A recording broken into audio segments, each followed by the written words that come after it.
Hello everyone, welcome back to Kanga TV, the home of North Melbourne fans. I've got such an exciting chat for you guys coming up. I had my first guest on Kanga TV, the one and only PommyInOz. Pommy is a great friend of mine, and the two of us had a really great chat about the draft and the trade period, and do we split pick two, do we not split pick two, and also on the back of the news that Cooper Harvey has re-signed a one-year contract extension, rounding out our list heading into the draft period. Now, I just wanted to jump in here quickly and say that something was going on with my internet. There's a first time for everything, and the audio and visual, they don't match up very well. There's some of it's missing, a lot of it's blurry, but I promise you, if you can just see right through that, the chat itself is great. Pommy is amazing. He's super entertaining. I've left all of his handles in the description below. Please make sure you like, subscribe, and hopefully next time he is back on the channel and our next guests are on the channel, I'll have myself sorted. So thank you so much for being patient with me. I hope you enjoyed the chat nonetheless. Welcome back to Kanga TV, the home of North Melbourne fans. I have a very special guest here today. My first guest on Kanga TV, none other than Pommy.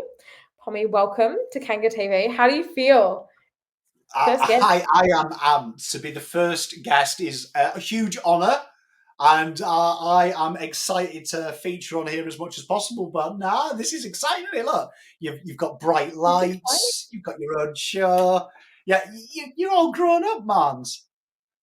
I know. It's I was on BA and PommyInOz this year, and now I've taken the step. I think I'm a professional on the back of doing that.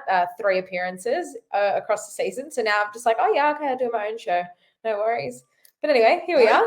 It's happening. I'm rolling with it. So I'm excited too, and I'm excited for you and I think are as unhinged as each other, and I love that. And I think that it's a recipe either for genius or chaos and disaster, and I guess we'll find out very quickly which of the two it is.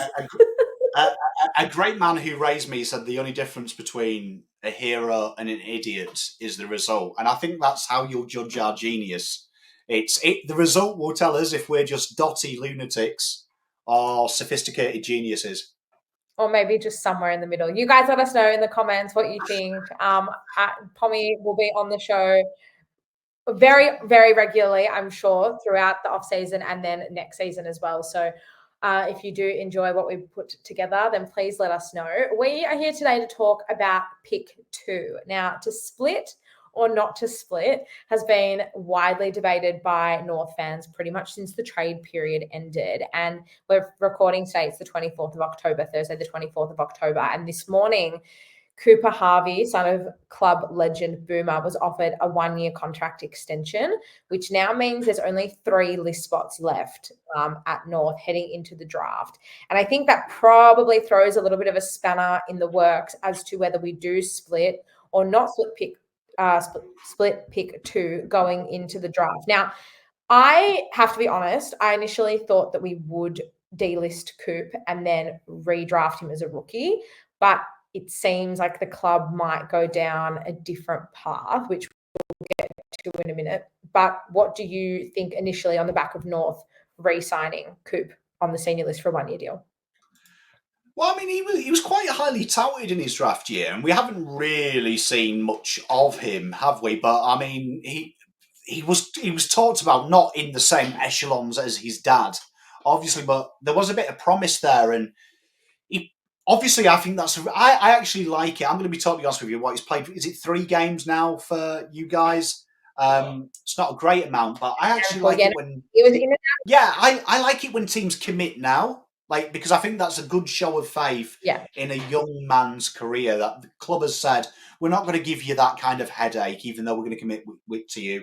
We're going to do it now. We're going to show that we've got rid of Lazaro and some other young promising players. We're going to put our faith in you. I think that gives him a little bit of a boost as well. So I prefer how North have done that than other clubs, because I always think that's a bit of a dirty look, when we'll delist you but promise we'll pick you up. Well, that's what happened with Hugh Greenwood.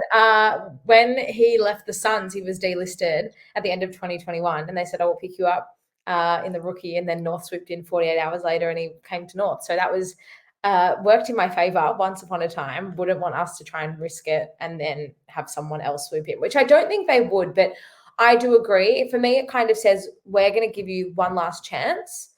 Don't stuff it up. basically, is what it shows me. We're going to show the faith in you. Now you need to come home and work hard to, not make us regret that mistake, basically, or not let us think that's a mistake, I should say. 100%. I think it's good list management, and it makes our job easier now because it's kind of obvious what you'll do in the draft. Yeah. So I guess coming into this draft period, we've got pick 2, we've got pick 62. And then the other thing we do have is we have River Stevens, son of Anthony Stevens, who we are expected to draft as a father-son somewhere on this draft. Now, if we look at River Stevens, if we take him, then what does that mean for pick 2?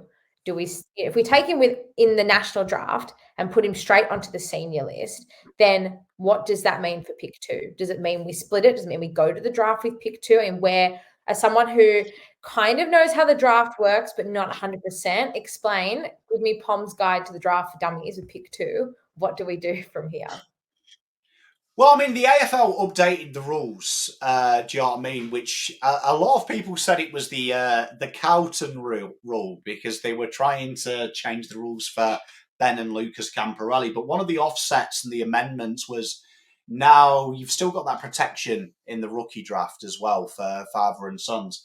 And River is a very good young player. We've seen him for the Falcons this year. And the great thing about the Falcons is, I don't know if this is a Geelong conspiracy, but even though you play well for the Falcons, no one ever picks you up. Most people think that's because Geelong manipulate and cheat the system, but it just seems to be one of the less liked places for draftees. But he's playing that horrible position, is the young man, where everyone is playing that kind of small forward, can pinch hit in the midfield type role. He's 176, so question marks about his size. But that makes sense. I don't think I think there'll be about 60 picks in this draft. I think he'll go to the rookie draft. That makes sense, which then means that you would have 2 senior spots, as you've said, off camera as well, man. Manu's done a lot of research into this, I've got to say. I do a lot of this with content creators. Manu's got this.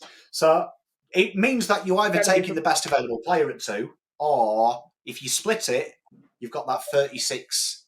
You've got them 2 spots. You can go to that 38 and then have 6 rookie A's, and everything is happy. So it makes an interesting predicament because I think you're one of the rare clubs that can benefit from splitting it up, where Richmond, I think, need top talent.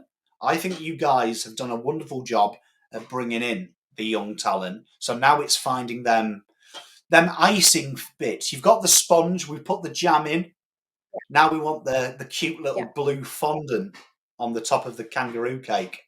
Yeah, absolutely. And I think as well for North, as you said, Pommy, the last few seasons we've gone to the draft, we've got the Sheasels and the Wardlaws and the McKerchers. I mean, these are the stars. We've got LDU, and we need to make sure that we can win games to try and give him another reason to want to stay, other than the club and the list is really tight and everyone's, on board for the long term. So for us now, it's about finding a key forward, potentially someone to support in defence as well. Potentially a bigger bodied midfielder. I think that's something on everyone's list, because our midfield, while it is quite dynamic, all the players are pretty much the same as well. We don't really have that big bull. We've got someone like a Cam Zerha or a Paul Curtis who can rotate through the midfield, but that was something that was starkly, obviously missing from our side this season. I think North fans look at and I think making a deal with Richmond probably makes the most sense for both clubs at this point. I think North fans are gunning on pick 6 and 10, and I'd still like to think that would happen. But you put out a video early this week and thinking that maybe it would be more of a 10 and 11 based on point value. Where now do you think that sits? Yeah, so as we said in that video, people look at the DVI, the draft value index, and that's like how they get focused on it. Obviously, it's not a perfect rule because we see trades go out of that region. It's more that just how much each pick is worth for the sake of father-sons. But the aim of that video was, obviously, you guys want 6 and 10. Obviously, Richmond want to give that up for as little as possible. Richmond fans, when I asked them, they were like 10 and 18, take it or leave it. So I tried to find how a negotiation works. I have my price, you have your price. The truth is usually a mutual decision.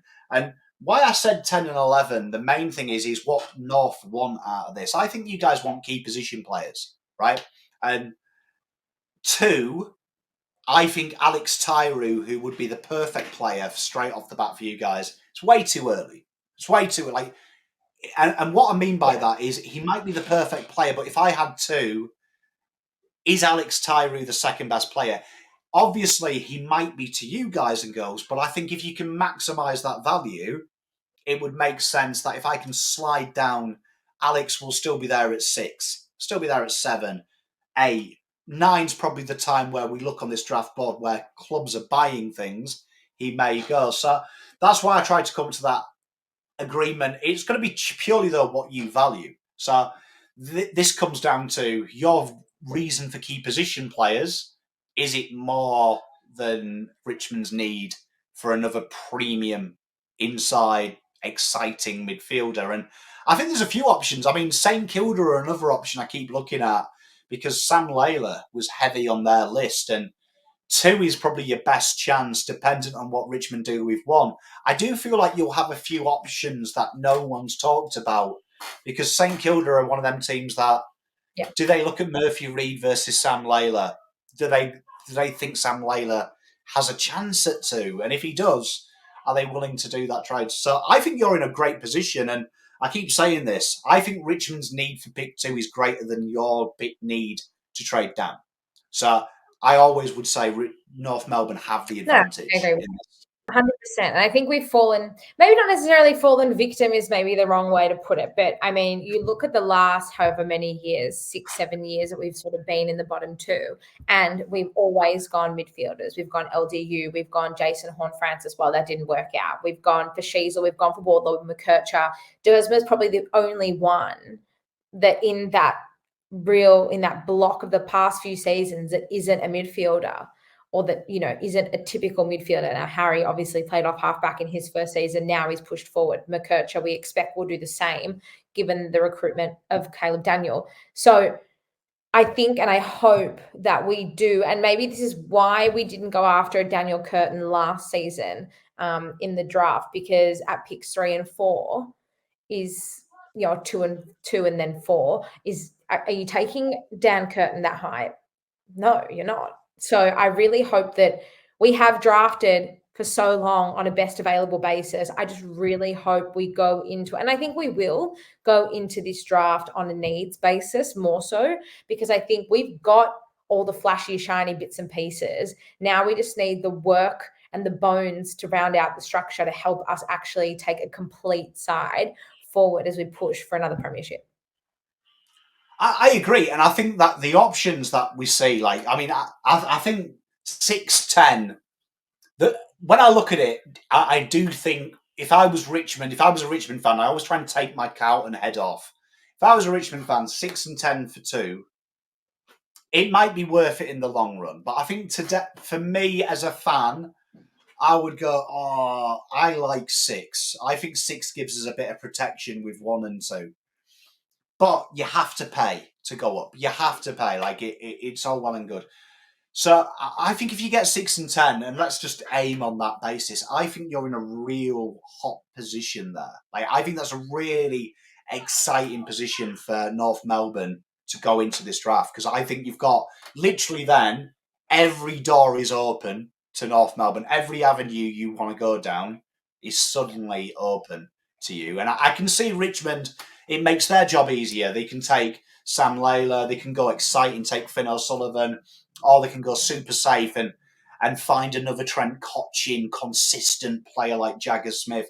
It makes their lives really easy. But with you, this could be one of them deals where 6 and 10 might sound a lot, but for both clubs it could actually be a fair trade, because both of you get to do what you need to do in this draft. 100%. And I hope that both of us can come to the party and find a reasonable solution that does benefit both clubs, because I feel like we're almost there now. I think our bones are almost in place that we actually can start to find a team, a best 23, and help them gel and start to move up the ladder, whereas Richmond probably are a couple of seasons behind us. And we split pick one a few years back to get Wardlaw and Sheasel, and that was probably one of the best decisions we could have made at the time. So I really hope that there is a consideration from both clubs to come to some sort of agreement. One more question for you, Pom. Next year's pick one, first round pick, there has been a rumor that North will try and trade that future first round pick into this year's draft as well. Given we're a bit tight for list spots, how do you see that playing out? I mean, this is a fascinating one because I think you've got an advantage here of the corridor of uncertainty in the terms of no one knows where North could be. So this could be one of them risk factors that maybe you bring in to a trade with one of the clubs who is bottom four and say, right, we're going to back ourselves that our pick, we're the 14th on the ladder. They think we're 17th. We're going to go there and have one of them risk. And you saw Carlton do this with Liam Stocker, with Adelaide. Adelaide thought Carlton were going to be bottom two. Yeah. Carlton backed themselves to not. And in the end, it actually worked out Carlton got a better pick back because they finished above Adelaide. And Adelaide finished 17th that year. So I do think that's got merit. And is that a deal you bring in to sweeten the deal with Richmond and say, okay, cool, you've got a lot of picks. And I've said this about Richmond many times this year, it's great having this many picks, but you're putting a lot of pressure on all your picks because you're pretty much 50% of the draft. Yeah. Is it a time that you maybe say, you know what, let's give a few away now and go ahead and try and bank some next year? Because that's what you've done. North have spread your selections over 3 years. Could you have done that if that was the Jason Horne-Francis draft? Let's just give you all the picks. There's a huge risk because so many top 20s are rubbish in the first couple of years. So it's a huge risk. So I could see you doing it. Yeah. Would you do that with Richmond? I mean, that would be an interesting deal, wouldn't it?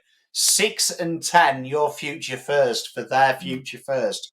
And both clubs have a little bit of a fight on who's worse. That could be, I mean, I could see that being a Melbourne deal because I think Melbourne could be in problems next year. That could be a fascinating deal where Melbourne think they've got a second pick 2 next year, but you actually leapfrog Melbourne. Like, that could be one of them deals where you throw that out there. Brady Rawlings says, okay, we'll have a roulette next year. Do you think you finish ahead of us? And that could be even better if they went 5-9 for 2 with a future first swap thinking, oh, we get pick 2 next year, though. But then the tables are reversed and you finish above them. That could be like one of the most genius trades ever. Yeah, there's a lot to play out here. We've got quite a while between now and draft night, which anything can happen between now and then. So we'll watch this space closely. Pommy, thank you so much for joining me, making a debut on Kanga TV and being my first guest. If people want to hear more from you, please let them know where they can find you. Yeah, I mean, you just get a light and just type Pom in the air and like the Dark Knight, I just appear. But no, PommyInOz on all socials. I've got a very distinctive voice. So you'll know you've clicked on the right PommyInOz when you do this. But yeah, on all the socials, PommyInOz. You can't miss me. I'm a bit like Kim Kardashian in the mid-noughties. I am on everywhere. So you will accidentally find me, no doubt, if you watch any AFL YouTube. I think everyone will be lucky enough to find you, like I've been lucky enough to have you here. Thank you again so much for joining me. Pommy will definitely be back on Kanga TV at some point before the end of the year and regularly, I'm sure, next year. We haven't discussed it in depth, but I'm just throwing him in the deep end right now. For those of you who want to keep up to date with all of the North action, you can like, subscribe, comment down below your thoughts on what North are going to do this trade period and continue the conversation on socials, Kanga TV show on Instagram and Twitter. Pommy, it's been a pleasure. Thank you so much, and we'll see you all soon.